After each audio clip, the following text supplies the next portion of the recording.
පුදා මේ jewellery shop එකක් වගේ. එහෙම නැතුව බෑ බං. අර ගෑණි ආවම මෙතන කියවයි අපේ කනකර පාළුවට ගිහින් කියලා. මම මේ ඔබේ කබඩ් එක ඇදලා මේවා මේ එහෙම එල්ල ගන්නවා. හුන්දාන ඉමිටේෂන් කෑලි වගේද බලපංකෝ මේවා. නියම රත්තරන් දිලිසි තියෙනවා පුරුව. අනේ අම්මේ මේ ඔන්න මං දැම්මම කිව්වා. මට බෑ මගේ අත බෙදා ගන්න. එහෙමයි කියලා මගේ ඇද බෙදා ගන්නද?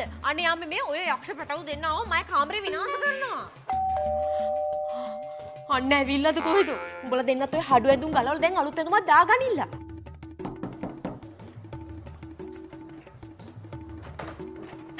අනේ අක්කේ ඉතින් කොහොමද?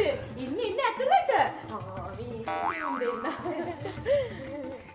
අත් දෙක වනවනේ හිස් අතින් එන්නත් බෑනේ ඉතින්.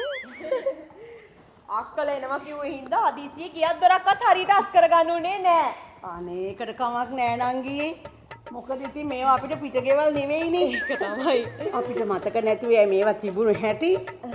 මඩ වගුරු වගේ දැන් මෙහෙම තිබුණාට නේ. ඉතින් චූටි නංගි විභාගෙම පාස්ද? ඔව් දුව දැන් A level කරන්න ඉන්නේ. මොනවලින්ද කරන්නේ? ආට් වලින් නැද්ද? අපෝ ආට් වලින්ද කරන්නේ? අපේ දුව නම් බයෝනි කරේ.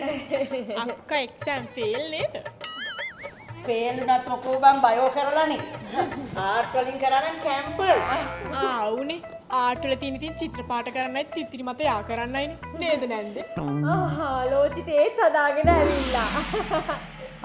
ලෝචිට දැන් තේත් හදන්න පුළුවන්ද? කිසිම වැඩක් බැරුවනේ හිටියේ. ඉතින් කසාදයක් එහෙම කරගන්න අදහසක් නැද්ද? අනේ නෑ නැන්දේ මං තාම කැම්පස් යනවනේ. අපෝ කැම්පස් යනවා කියන්නේ නිකම්ම වයසට යනවා. අපේ දුවටත් කැම්පස් ආවා අපි යව්වේ නෑ. ෆේල් වෙලා උඹ කට වහපන්. දැන් නම් කසාදයක් කරගන්න හොඳම වයස. ඔය වයසට මම බැඳලා ලොකු දුවත් හම්බ වෙලා. අම්මෝ නැන්දේ නැන්දට මාර කුලප්පුවනේ තිබිලා තියෙන්නේ. මොකක්? අනේ මේ අපේ කෙල්ල හරියට විහිළු කරනවා අක්කේ. පුතා